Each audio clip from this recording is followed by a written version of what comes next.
자, 안녕하십니까.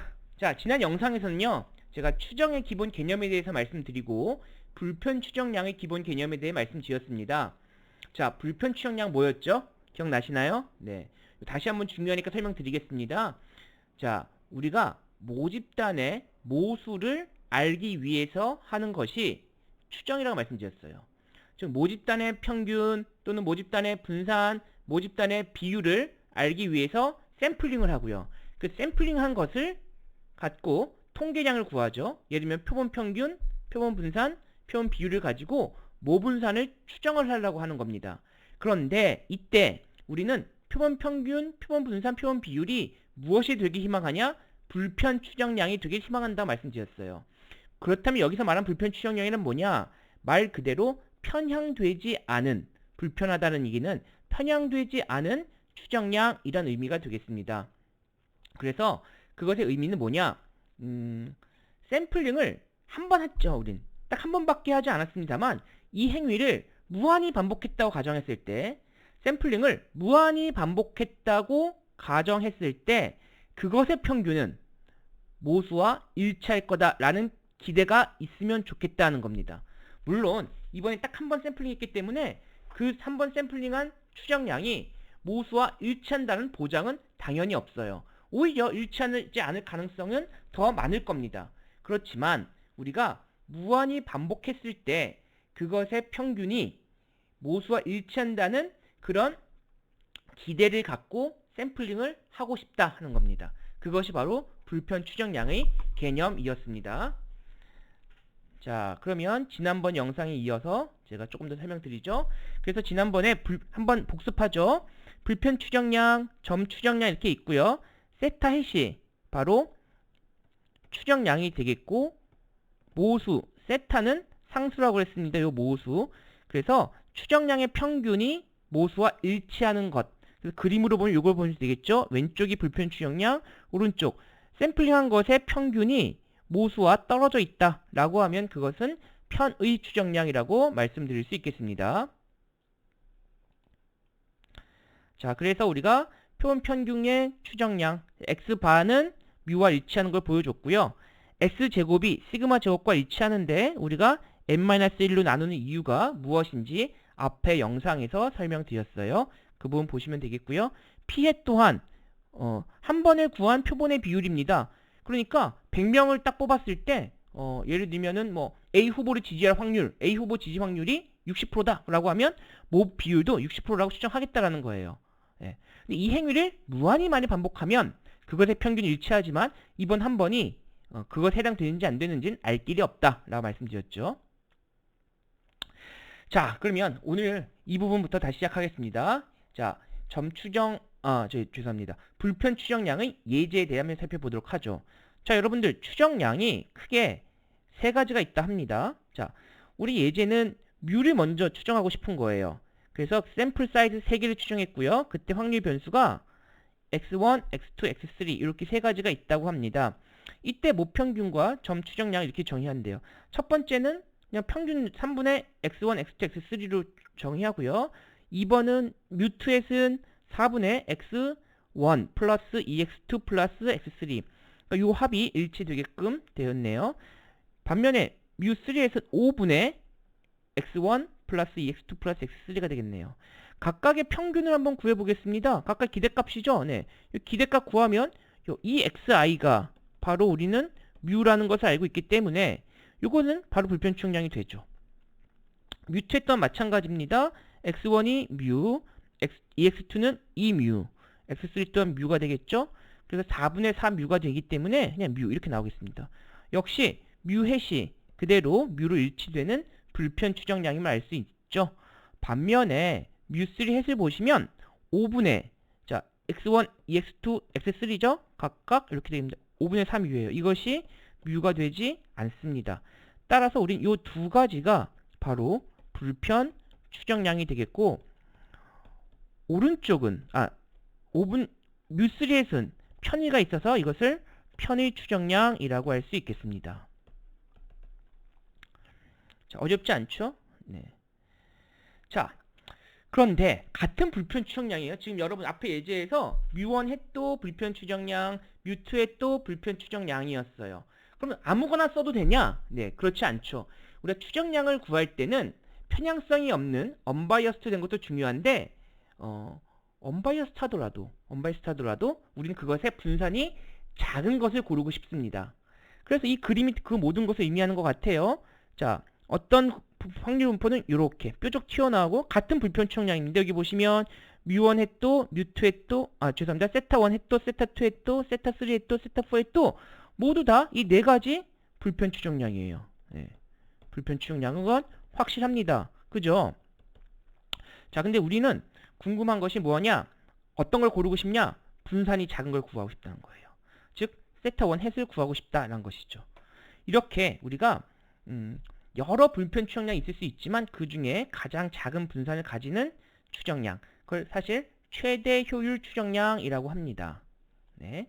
그래서 여기 보시면 이렇게 되는 것을 유효 추정량 또는 효율 추정량 이렇게 설명을 드릴 수 있겠어요. 그래서 세트에 가장 밀집된 분포를 갖는 추정량을 Efficient Estimator 유효 추정량이라고 말씀드릴 수 있겠습니다.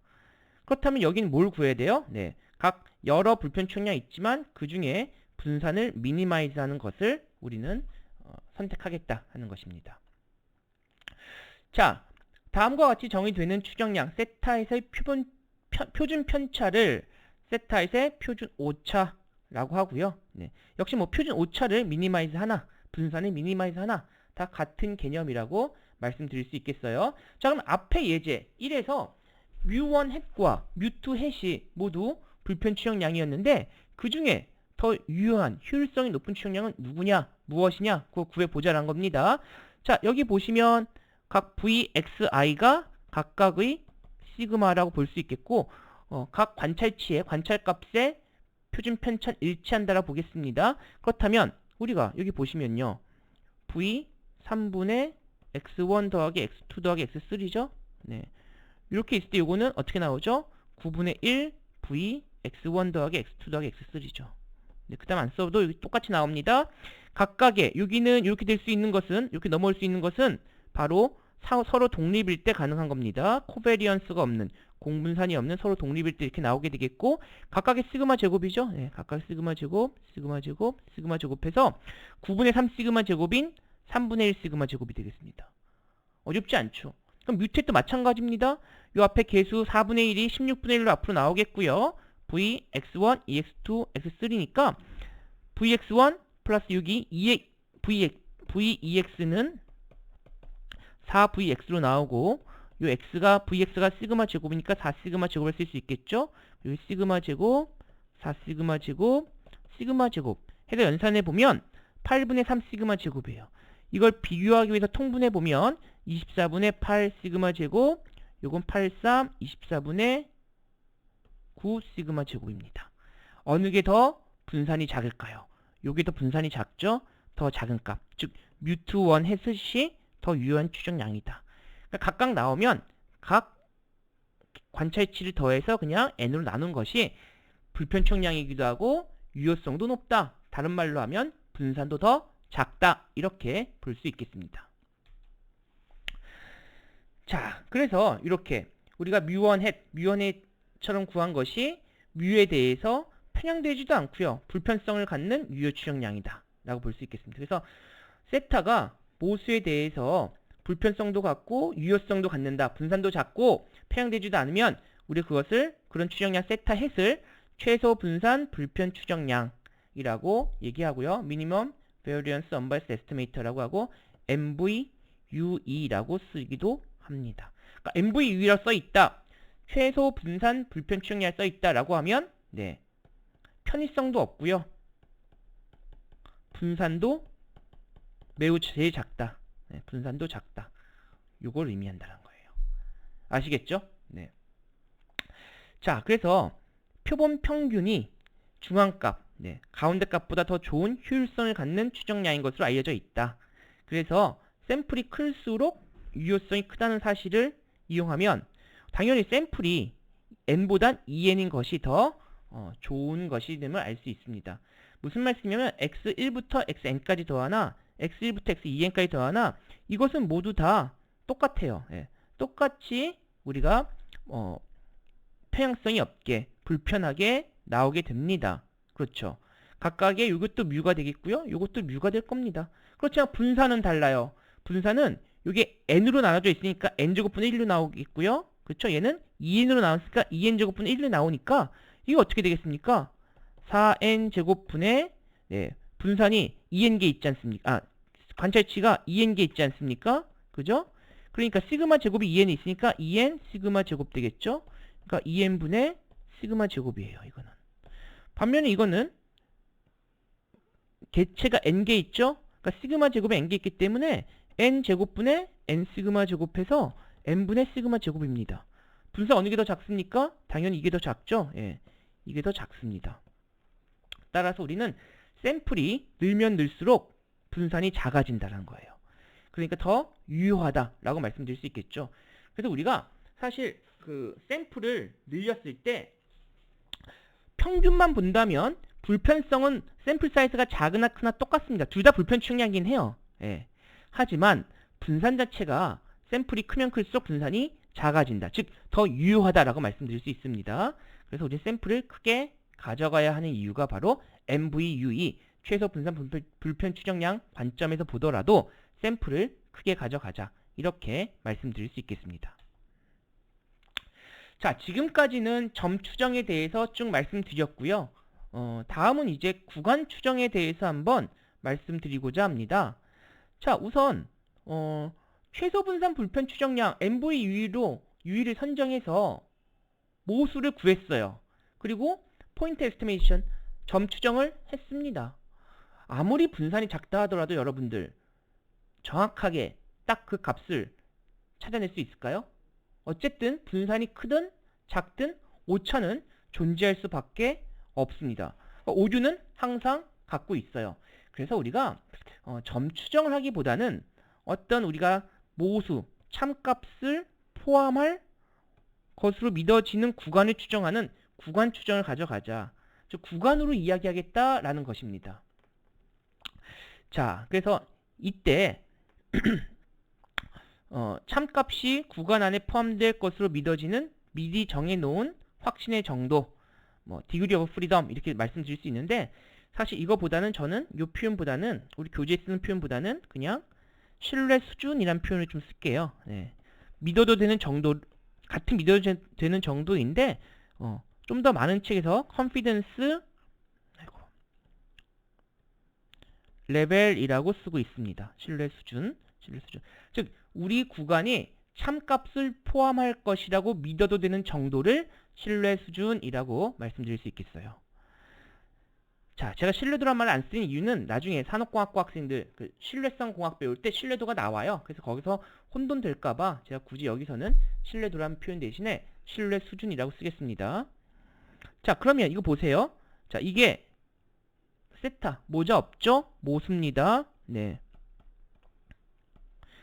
자, 통상 알려져 있지 않은 모수가 되겠고요. 이게 로얼 바운드, 어펄 바운드. 신뢰 상한과 신뢰 하한이 되겠습니다. 이 구간 안에 포함될 가능성을 우리는 신뢰 수준이라고 말씀드릴 수 있겠다는 겁니다. 자, 지금 무슨 말씀이 이런 거예요. 자, 여러분들 만약에 1000명의 시험을 봤습니다. 이게 모집단이에요. 시험의 점수가 61, 62 쭉 있겠죠. 98까지 있습니다. 네. 1000명의 점수가 있어요. 자, 이렇게 한번 뽑았습니다. 구간을 추정할 때, 근데 여러분들 이렇게 생각해 볼게요. 1000명을 다 채점에 했더니 71.5가 평균이라고 하겠습니다. 그럴 수 있겠죠. 근데 한 번 구간을 추정했을 때, 한 번 샘플링, 첫 번째 샘플링을 했을 때, 우리가 구간 어떻게 추정했냐면 60에서 65로 추정했습니다. 이때는 펌하지 않겠죠? 두 번째 샘플링을 했더니요 70에서 75로 추정했어요. 이땐 포함하겠죠? 세 번째는요 다시 68에서 73입니다. 이 안에도 71.5가 들어가 있죠? 자, 네 번째는요 71에서 76으로 했습니다. 이때도 포함되겠죠? 자, 어쩌다 한 번 했을 때 참값이 포함할지 안 할지 그건 장담할 수 없어요. 그런데 신뢰 수준이란 건 무슨 의미냐? 이 짓을 무한히 반복했을 때, 이 짓을 한 예를 들면 100번 하겠다고 했습니다. 100번 한다고 했을 때 바로 100 곱하기 1 마이너스 알파 프로만큼 참값을 포함할 것이다 라는 거예요. 예를 들어 보겠습니다. 신뢰 수준 95%다 라고 표현을 하면요, 이렇게 샘플링을 100번 했을 때 95번은 참값을 포함할 거예요. 100번 중. 참값 뭐예요? 71.5를 포함할 거란 겁니다. 구간 안에. 근데 5번은 그 구간 안에 71.5를 포함하지 않을 거다라는 겁니다. 미포함. 네. 자, 이런 의미예요. 그런데 왜 믿어내는 정도냐면, 자, 이번에 이 한 번이 71.5를 포함했는지 그렇지 않은지 나 모르겠다. 그건 네가 알아서 판단하고, 이렇게 샘플링을 무한히 반복하면 100번 중에 95번은 포함할 건데, 이번 한 번에 포함한 95번 중에 한 번인지 포함하지 않는 5번 중에 한 번인지 나 모르겠으니 네가 믿을란 믿고 말란 말아라. 즉 믿어도 되는 정도가 바로 신뢰 수준이다. 이렇게 볼 수 있겠어요. 이게 바로 컨피던스 레벨, 신뢰 수준의 개념이 되겠습니다. 자, 여기서 말하는 것이 바로 그 신뢰 수준의 개념 1-알파라고 쓸 수 있겠어요. 그럼 알파는 뭐겠습니까? 알파는 포함되지 않을 확률이죠. 네, 알파는 나중에 보겠습니다만 유의 수준이라고 보겠고요. 네, 뒤에 나오겠습니다만 1-4 알파는 믿어도 되는 정도죠. 신뢰 수준이라고 말씀드릴 수 있겠습니다. 자, 어렵지 않죠? 자, 어쨌든 이제는 우리가 앞의 영상과 다르게 파라미터 모수를 구간 추정하겠다는 겁니다. 인터벌 에스티메이션 하겠다. 그렇게 해서 하한과 상한, 로얼 바운드와 어플 바운드를 구해서 그 구간, 구해준 구간을 바로 신뢰 구간이라고 말씀드릴 수 있겠습니다. 즉 제가 어쩌다 한번 구한 이것은 신뢰 구간이 되는 거고요. 그때 신뢰 수준은 95%가 되겠죠. 그러니까 이럴 수가 있는 거예요. 신뢰 수준 95%인데 이번 한 번이 71.5를 포함하지 않는, 그보다 훨씬 낮게 추정한 한 번일 수도 있다는 거죠. 물론 이렇게 되면 이런 걸 샘플링했으면 잘 포함했겠습니다만. 네. 자, 그 개념이 계속 나오고 있습니다. 그래서 보편적으로 알파 이건 유의 수준이라 두고요. 10%, 5%, 1%가 되는 것이죠. 자, 그래서 이거를 90%, 95%, 99% 신뢰 수준이라고 쓰겠습니다. 자, 그래서 바로 점 추정치를 중심으로 떨어진 구간, 그걸 신뢰 구간이라고 말씀드릴 수 있겠어요. 그래서 여기도 똑같은 예시를 쓰고 있습니다. 자, 신뢰 수준 95%다. 95% 신뢰 수준이라고 함은 표본 20개를 임의로 추출했을 때 신뢰 구간 중에 약 최대 5%에 해당되는 한 개의 구간 정도는 참모수를 포함하지 않을 것이다 라는 겁니다. 이해되시죠? 네. 자, 이렇게 해서요 제가 구간 추정에 대한 기본 개념에 대해서 말씀드렸고, 다음은 모평균의 구간 추정에 대해서 한번 살펴보도록 하겠습니다. 자, 이 절에서는요 단일 모집단 또는 두 모집단 둘 다 할 수 있는데 각각이 모두 정규분포를 일단 이룬다는 가정으로 제가 말씀드릴게요. 그럴 때 우선 먼저 모집단 한 개인 경우만 먼저 살펴보겠습니다. 단일 모집단의 모평균 또는 두 모집단의 모평균 뭐 다 구할 수 있지만 우선 단일 모집단의 모평균의 구간을 추정하는 것에 대해서 살펴보겠습니다. 자, 첫 번째 먼저 모분산이 알려진 경우예요. 자, 여러분들 제가 앞에 영상 이 연속 확률 분포, 정규분포 다룰 때 또는 T분포 다룰 때 설명드렸었죠. 정규분포에서 우리가 정규분포를 딴다 가정했을 때 우리 궁극적으로는 뮤를 추정하고 싶은 거예요. 근데 뮤를 추정할 때, 자, 뮤는 모르는데 시그마가 알려져 있는 경우, 사실은 좀 이상하죠. 현실적이진 않습니다. 모분산이 알려진 경우 어떻게 하겠느냐 하는 거예요. 그리고 뮤 시그마 제곱인 확률 정규분포를 따른다고 가정했을 때 크기가 n의 확률 표본을 추출합니다. 자, 그때 정규분포 x바, 이거 표본 평균의 분포에서 학습했습니다. 앞에 영상 확인해 보세요. x바는 n, 뮤와 n분의 시그마 제곱을 이룬다. 자, 근데 이거 보세요. 이게 어떤 경우냐면 참 어이없는 경우입니다. 자, 이렇게 해서 샘플링, 표본을 구했습니다. 자, 표본 구했는데 우리 알고 싶은 게 뭐예요? 뮤예요. 뮤를 알고 싶은 겁니다. 근데 우리가 현재 주어진 건 뭡니까? 주어진 건 x바예요. 그리고 뭐가 알려져 있다? 시그마 제곱 알려져 있다는 거예요. 그러니까 이것과 x바와 시그마 제곱을 이용해서 뮤를 추정하겠다는 겁니다. 여러분들 모평균을 모르는데 모분산이 알려져 있어요. 어폐가 있죠. 우리 사실은 x바와 s제곱 갖고 구하고 싶어요. 이렇게 구하면 이건 t분포. 그죠? 지금 t분포 아니에요. 지금 문제는 네, 이거 아니고요. 제가 괜히 혼돈 드리지 않겠습니다. x바와 시그마 제곱 이거 구하면 z분포 쓰겠다라는 겁니다. 자, 그때 오차는 루트 n분의 시그마로 구할 수 있습니다. 루트 n분의 시그마. 표준 정규화죠. 루트 n분의 시그마 분의 x바 마이너스 뮤. 이렇게 구할 수 있겠습니다. 자, 모분산이 알려져 있어요. 자, 이것이 알려져 있는 경우가 되겠습니다. 자, 그렇다면 말이죠. 우리가 확률 변수, 이게 z 확률 변수가 어떤 확률값보다 작다라고 했을 때 루트 n분의 시그마 양옆에 곱해주고요. 우린 궁극적으로는 뮤에 대해서 알고 싶은 것이죠. 네. 그래서 그때 5%의 하한을 가질 땐 1.645 한 개, 뭐 만약에 2.5%다 그러면 1.96 되겠고요. 예, 이렇게 되겠습니다. 무슨 말씀이냐? 자, 이렇게 되어 있을 때요. 우리 분포표에서 여기가 죄송합니다.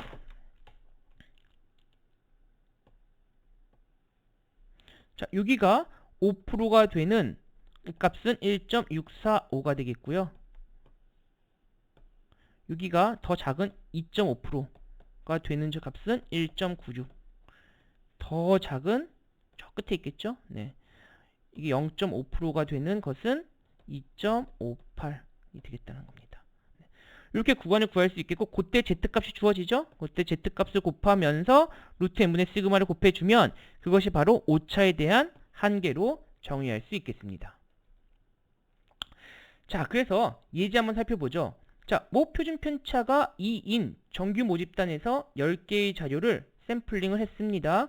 평균 점추정값 구하라. 너무 쉽죠? n분의 서메이션 xi 하면 되겠습니다. 35.6. 자, 이건 문제가 안 되죠. 자, 문제는 x바 마이너스 뮤에 95% 오차 한계를 구하라 라고 그랬습니다. 오차 한계예요. n이 얼마죠? n이 10입니다. 자, 시그마가 2라고 알려져 있네요. 네. 그러니까 여러분들 오해하지 마세요. 이거는 표본입니다. 이것의 편차가 2가 아니에요. 이거는 뭐 딴 게 뭐가 있겠죠. 모릅니다. 이게 아니고 모집단의 시그마가 2로 알려져 있다. 그런 문제가 되겠어요. 자, 그때 표준 오차가 0.632가 되는데 95% 한계죠. 95%는 1.96 값이었습니다. 자, 왜 그럴까요? 우리가 95%가 어떤 값을 추정함에 있어서 낮게 추정할 수 있고 높게 추정할 수 있는데 이게 2.5%, 이게 2.5%. 이거 맞을 가능성이 95%가 되겠죠. 예. 이 95%인 값인 1.96에 루트 n분의 시그마 곱하면 1.24가 오차 한계가 되겠습니다. 자, 이렇게 해서 제가 모분산이 알려진 경우에 대해서 어떻게 구간을 추정하는지 개념 설명드리고 표준 오차 한계까지 말씀드렸고, 다음 영상에서 이어서 또 말씀드리도록 하겠습니다.